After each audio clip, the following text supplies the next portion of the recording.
Balasingham sir, இவங்க பேசுனது கேட்டிருப்பீங்க. நான் கூட ஒரு விஷயமும் உங்கள்கிட்ட முதல் கேள்வியாக வச்சுறேன்.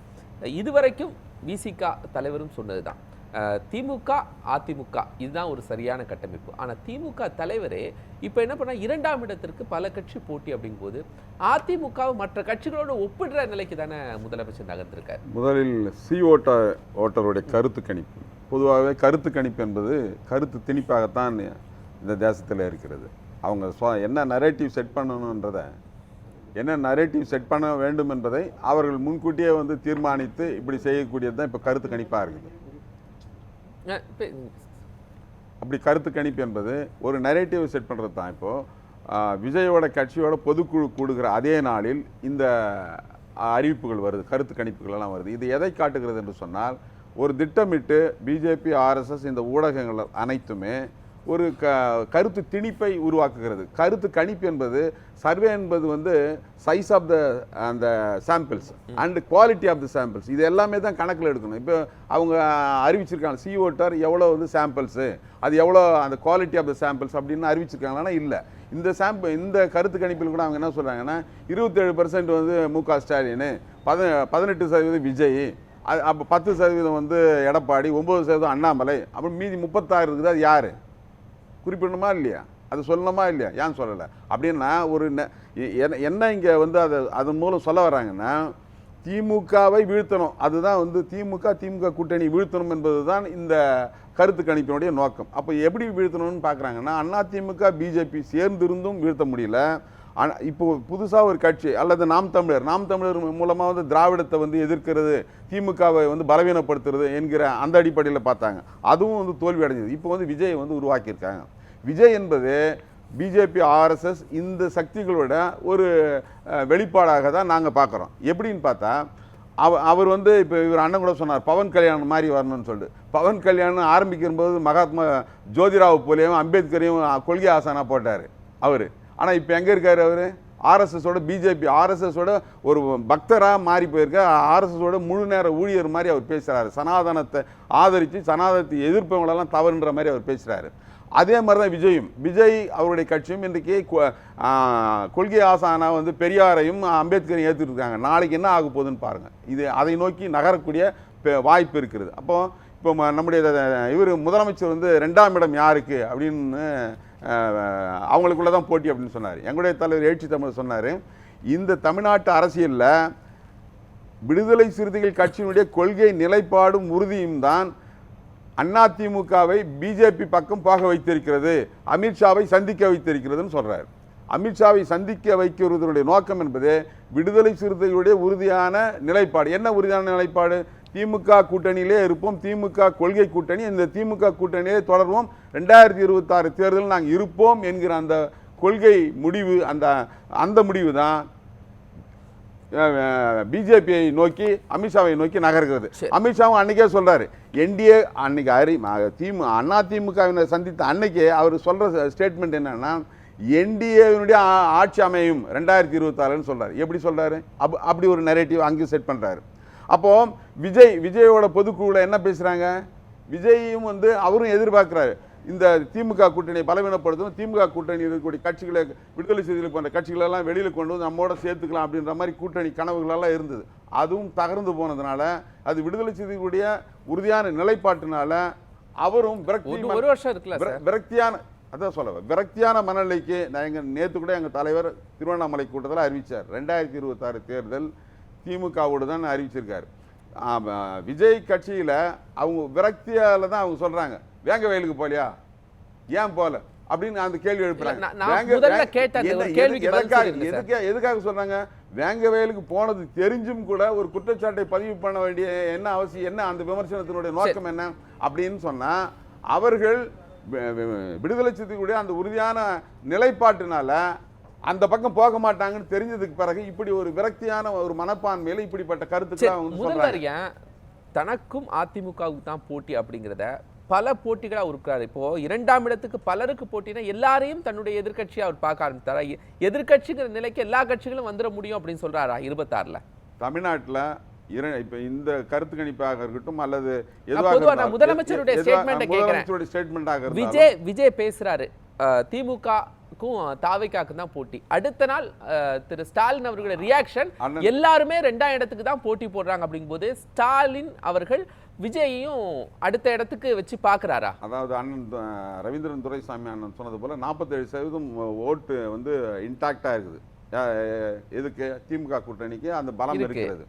இப்போ 2வது இடத்திற்கு போட்டி என்ன அவர் சொல்லதுடைய நோக்கம் என்னன்னு பார்த்தா, பிஜேபி இந்த தமிழ்நாட்டில் எப்படி அவங்க பணியாற்றுறாங்கன்னு சொன்னா, அவங்களை திமுகவை எதிர்த்து ஜெகதீசன் தோழர் கூட சொன்னார், முதலிடத்துக்கு வருவது பிஜேபியினுடைய நோக்கம் இந்த தேர்தல் 2026 முதலிடத்துக்கு வருவதல்ல. அவங்களுடைய நோக்கம் என்பது அதிமுகவை சிதைப்பது. அதுதான் முதன்மையான நோக்கம்.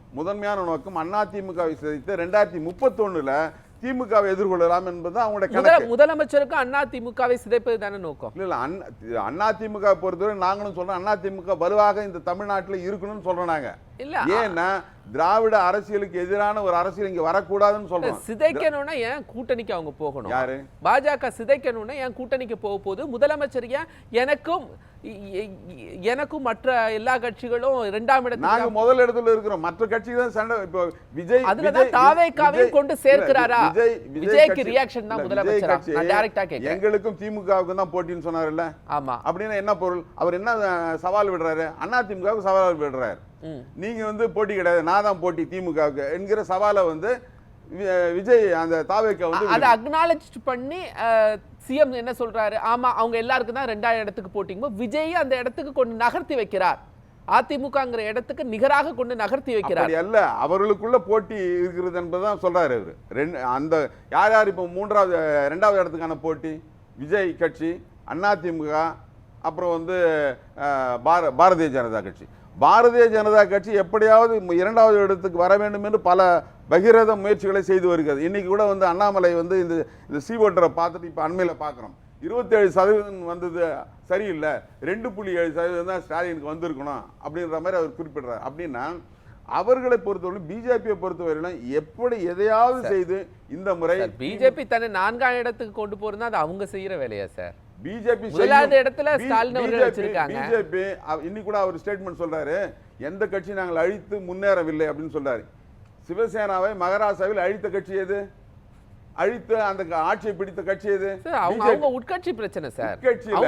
அவர் இன்னைக்கு சொன்ன ஸ்டேட்மெண்ட், அண்ணாமலை இன்னைக்கு சொன்ன ஸ்டேட்மெண்ட், நாங்க எந்த கட்சியும் அழித்து விட்டு அது அவங்க உட்கட்சி பிரச்சனை தானே சார்? எப்படி உட்கட்சி? உத்தவ் தாக்கரேக்கு ஏக்நாத் ஷிண்டேக்கு இருக்கக்கூடிய பாஜக தான் உடைத்தது. யார்? பிஜேபி தானே உடைத்தது. அவங்களுக்கு அதிகார உட்கட்சி பிரச்சனை எப்படி சார் சொல்ல முடியும்? தமிழ்நாட்டுல கூட பல கட்சிகள் எல்லாம் பிரிந்திருக்கிறது. பாஜக உருவாகிறதுக்கு முன்னாடி எல்லாம் பிரிஞ்சிருக்கு. எல்லாத்துக்கும் தேசிய கட்சியை குறை சொல்லிட முடியுமா? இன்னைக்கு அதிமுகவை சிறு சிறு துண்டுகளாக மாற்றியது யார்? அப்படிப்பட்ட ஒரு வியூகத்தை இல்லையா சார்? உட்கட்சிக்குள்ள அதிகார போட்டி கிடையாது சார். ஓபிஎஸ் இபிஎஸ் என்கிற பிளவு எப்படி அதிகார போட்டி? அவங்களுக்குள்ள அதிகார போட்டி. நடராஜன் சசிகலா என்கிற பிரச்சனை எப்படி உருவானது? எல்லாமே பிஜேபி ஆர்எஸ்எஸ் உடைய திட்டமிட்டு செயல்படுகிற அவர்களுக்குள்ள உள்ள அதிகார போட்டி கிடையாதுங்கறீங்களா நீங்க? கட்சிக்குள்ள அதிகாரத்தை கைப்பற்ற வேண்டும் என்கிற எல்லா கட்சிகளுக்குள்ளும் இருக்கும். ஆனால் பிஜேபி ஆர்எஸ் செய்கிற வேலை அப்படி அல்ல. சிவசேனாவை உடைத்தார்கள், சிரோமணி அகாலிதளை வந்து ஆட்சி எடுக்க வைத்தார்கள். ஒரிசாவில் வந்து அவங்க கூடவே கூட்டணி சேராம கூட்டணி இருக்கிற மாதிரியே காட்டி அந்த இவர் பட்நாயக் கட்சியை வந்து இன்னைக்கு வந்து ஆட்சியை இழக்க வைத்திருக்கிறாங்க. நிதிஷ்குமார் என்ன ஆனாரு? பீகார்ல முதன்மையான களத்துல அவர் இருந்தார், முதன்மையான இடத்துல. எல்லாத்துக்கும் பாஜக தான் காரணம், அவங்க கட்சி பிரச்சனையே இல்ல. அதுதான் நம்ம வந்து பிஜேபி ஆர்எஸ்எஸ் நாம் புரிந்து கொண்டது. குறிப்பாக பிஜேபி கூட விட்டுருங்க, ஆர்எஸ்எஸ் நீங்க புரிந்து கொண்டது அவ்வளவுதான். ஆர்எஸ்எஸ் நோக்கம் என்பது இன்னைக்கு அவங்க திட்டம் போட மாட்டாங்க. இந்த 2026 திட்டம் இல்ல, 10 ஆண்டுகளுக்கு பிறகு 20 ஆண்டுகளுக்கு பிறகு எப்படி இருக்கணும் என்பதற்கான திட்டமிடக்கூடியவர்கள் தான் ஆர்எஸ்எஸ். அதற்கான செயல் திட்டங்களை வகுத்து தருபவர்கள் தான் ஆர்எஸ்எஸ். அந்த செயல் திட்டங்களை நடைமுறைப்படுத்துகிற ஒரு அரசியல் பிரிவு தான் பிஜேபி.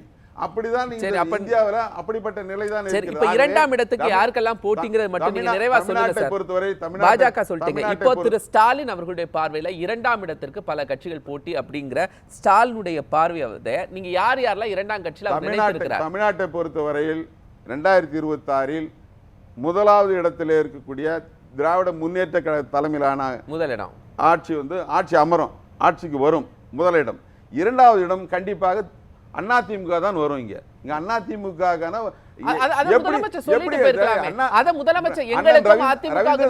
சொன்னது போல அன்டெஸ்டட் விஜய் என்பது இன்னும் அன்டெஸ்டட். அங்க வந்து கீழே வந்து களம், அங்க வந்து ஸ்ட்ரக்சரே கிடையாது. என்ன ஸ்ட்ரக்சர் இருக்கு? ஆனா அதிமுக என்பது ஒரு பலமான ஸ்ட்ரக்சர் கொண்ட ஒரு அமைப்பு. அது சொல்றேன், நான் அக்செப்ட் பண்ணிக்கிறேன் சார், அன்ஸ்ட்ரக்சர்டு அக்செப்ட் பண்ணிக்கிறேன். ஆனால் இத திரு ஸ்டாலின் அவர்கள் முதலமைச்சர் சொல்லியிருக்கலாம், எங்களுக்கு அதிமுகவுக்கு தான் போட்டி, மற்றவர்கள் எல்லாம் களத்துல கிடையாதுன்னு சொல்லியிருக்கலாமே. அப்படியும் சொல்லியிருக்கலாம். ஆனால் இப்படி சொல்வதற்கான நோக்கம் என்பது இவர்களுக்குள்ள 2ஆம் இடம் என்பது தாவேகா சொல்லுது இல்ல, தாவேகா நாங்க திமுகவுடன் போட்டின்னு, அதுக்கான பதிலாகவும் அது அமைஞ்சிருக்குது. ஓகே, தாவேகாவுக்கான பதிலாக தேசிய ஜனநாயக கூட்டணி ஆட்சி 2026 அமித்ஷா சொல்றார் இல்லையா, அது எப்படி பாக்குறீங்க? அப்படி ஒரு வாய்ப்பே இல்லை. அதாவது தமிழ்நாட்டு அரசியலில் ஒருவேளை இப்படி நிகழ்ந்தால், எப்படி நிகழ்ந்தால், நாம் தமிழர் கட்சி, தாவேகா, அதிமுக, பாஜக உள்ளிட்ட அந்த என்டிஏ கூட்டணி இது எல்லாம் சேர்ந்து இவர் அண்ணன் சொன்னதனுடைய அவருடைய விருப்பம் அது. அப்படி ஒரு வேளை அமைந்தால் ஒரு டஃப் ஃபைட்டை கொடுப்பதற்கான அவங்க முயற்சி எடுக்கலாம். ஆனால் அப்படிப்பட்ட நிலை தமிழ்நாட்டில் இல்லை. தமிழ்நாட்டில் இல்லை. திமுகவினுடைய ஆட்சியும் திமுகவினுடைய மக்களுக்கான திட்டங்களும் கொள்கை கூட்டணி, அந்த கூட்டணி என்பது மிக பலமா இருக்குது. எவ்வளவு பிரச்சனைகள் இருந்தாலும் அதை தாண்டி அவங்களுடைய நோக்கம் என்பது தமிழ்நாட்டுக்குள்ள சனாதன சக்திகள் வேறு ஒன்றக்கூடாது, இங்க வளரக்கூடாது என்கிற அந்த அடிப்படையில் இருந்துதான் ஒவ்வொரு கட்சி விடுதலை சித்திகளும் அப்படிதான் பாக்குது, இடதுசாரிகளும் அப்படிதான் பாக்குறாங்க, காங்கிரஸும் அப்படிதான் பாக்குறாங்க. ஒவ்வொரு கூட்டணி, இந்த கூட்டணி கட்சிகள் அனைத்துமே அந்த பார்வையோடு பாக்குற காரணத்தினால தான் திமுக கூட்டணி இன்டாக்டா இருக்குது. பேசலாம்.